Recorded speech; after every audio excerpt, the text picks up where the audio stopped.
it started getting bad. At first, it wasn't too bad, but the wind started hitting hard. The battalion, we were witnessing pieces of the building flying off. In fact, in the back of the battalion, there was a whole section that just flew off. So we had holes in the back of our building. And we saw some water at the edge start to come in, but it wasn't too bad yet. Shortly after, we actually went outside to move our vehicles because we had our vehicles parked in the parking lot in the back, and we knew a lot of stuff was flying around. So we put on a flak and a Kevlar. We headed out there, grabbed our vehicles real quick, pulled them in, and as we were pulling them in, we looked up and we saw at the front gate that there was some sirens and some policemen or some gentlemen standing at the gate. So that's when we headed over to find out what was going on. We talked to them, and they said that they had some first responders that were out in the Rockaways. They said that they were trying to help out with a situation that was going on there, and they'd become stuck, that they were standing on their vehicle because the water level had gotten so high that they couldn't get away from their vehicles. And they were asking for our assistance because they knew we had 7 tons, which is a very tall vehicle. It's a lot bigger than any other, most civilians or agencies have out here in New York. So they requested our help. Sergeant down there was actually the staff duty. He was responsible for the compound as far as duty. So he went ahead and he contacted our CO, which is Lieutenant Colonel Bornero, and he made sure that we had permission to do this. And the Lieutenant Colonel said, good to go. Just make sure you guys are keeping up communication and staying safe. And he put that trust in us to go ahead and help out the policemen. We headed out. We actually, as we were leaving, too, the water started coming in to the battalion, so we could tell that it was starting to get bad. But we headed out, went across the bridge. As soon as we came across the bridge, that's when we saw how bad. I mean, we knew the storm was bad, but as soon as we came across the bridge and we actually started driving into the water, that's when we realized, this is real bad. We were even, we weren't scared. We were going in there to do what we needed to do, but we started to get, worried at a point because the water was getting so high around the vehicle and everything. We were afraid that we were about to get stuck, but we kept on pushing forward because we knew there was some people that needed help. We ended up meeting up with some police, and that's at what point that they told us that the people that we were trying to get to originally, the first responders, that we wouldn't be able to get to them because the water level was too high. Even the 7-ton couldn't get there. As we were driving, we were seeing vehicles that were completely submerged. There was SUVs that we could see the top of the vehicle, barely see it over the water. So that gives you a reference on how bad the water was coming in. But that's when they told us we tried to get there, and they're like, "There's no way we're going to be able there." But they said that they'd be all right. They were getting some help to them, and they were getting, I believe, some boats that were trying to get out to them.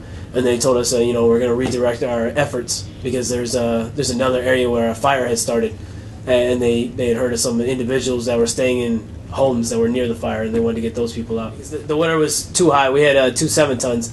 But the first one ended up, it was almost incapacitated because the water level was so high. So we had to wait until it was getting lower so we can get back to the other vehicle and help those people get out, the first Marines that were driving in that vehicle. Oh, it was bad because it was anxious because we're sitting there and we're hearing the radio chatter from the policeman that's in the vehicle because we had a policeman in our vehicle, which was Detective John Kelly, or Kenny, I believe his name is. And we're sitting there, we're hearing the radio chatter, we're hearing, all these talk about, the other policemen are talking about how they're, communicating, trying to get people out of place and stuff like that. And we're looking around the city and we could see fires. We saw the fire start up in Breezy Point, then we saw the other fire starting up in the point that we eventually went to later. And just seeing transformers blowing up and everything like that. And then we knew that we had some other Marines that were over at the other 7-ton and a policeman that was with them. And they were in their area and we needed to get to them. So, it was, it was really making us a lot anxious. We really wanted to get out there and help them out. It was disturbing as we were riding up because we before we went there, we loaded up with a lot of policemen. They brought a raft and a bunch of special equipment. They loaded up in our vehicle and we're driving down and just seeing pieces of houses flowing by. All these vehicles that are messed up. The water level is crazy. It wasn't as bad as it was before because it had gone down a little bit, but it was still bad enough that there were some fire trucks that we passed by that were stuck. But we couldn't help them out, we wanted to stop and see if we could try to get them out too, but we had to rush to the house. But we were passing by, all these vehicles that are stuck, and we ended up running into some firemen that were on, they had a raft also, and they were trying to walk over there, ride over in their raft over there. They ended up joining up with us, and then we kept on riding up, but we could see the glow of the fire as we were coming up, but we didn't realize that it was that close. We thought that it's bad, It's starting to get towards the houses, so they want to be on the safe side, get these people out of here. We didn't realize that, we didn't realize it until the point that we actually got to the block. We turned around the corner, and that there was a fire. There were the houses that were on fire, the trees that were on fire, and they were, 4 houses away from us. That's how close we were to the fire. The policemen, they jumped out immediately, got in their raft, went over to the building where the people were in. I think it was about 4 people that were in that building. They were all elderly. They were about 2 houses away from a house that was about to catch on fire. Like the flames were moving towards the house. The firemen jumped out immediately. They went over to the fire. They were doing their best to slow down the fire. Policemen went in, they got the people out, and then came back to the vehicle. They loaded up. We started rolling out. The firemen stayed behind, and they continued to fight that fire. The firemen and the policemen, they were the ones they're the real heroes. They were the ones that were actually, like I said, the policemen, they jumped down, they went into the building, they got the people out. The firemen immediately, like I said, they went to the fire, they were fighting that. But as they brought in the people, we were helping out, lift them up into the 7-ton, making sure that they're all good. We had a couple more policemen that stayed behind there helping us out also. Well, it felt great that we're able to make it there, because like I said, in the first place we couldn't even make it there because the conditions were so bad. But now that we're actually in a place and we were helping out people, it was great. It felt like we're actually getting something accomplished.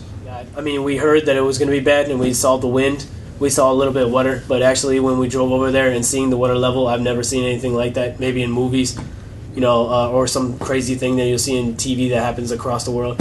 But no, to actually see here, in the place that you live, it really came across as surprising. Like I said, it felt good that we're actually helping out people, especially people that we live around. But I mean, anywhere we gone, we felt good about it. It was really gratifying. We figured that it was bad, and we saw a lot of bad stuff. But even to see it the next day, it was even more surprising to see the amount of damage, to see the vehicles and the other places in the Rockaways. We got lucky, fortunately for us, the Marines that live there, because the areas that we live in didn't get hit as bad. But a lot of other places in Rockaways got hit a lot worse, especially Breezy Point. I know they had a giant fire. It was like 111 homes that were burnt down.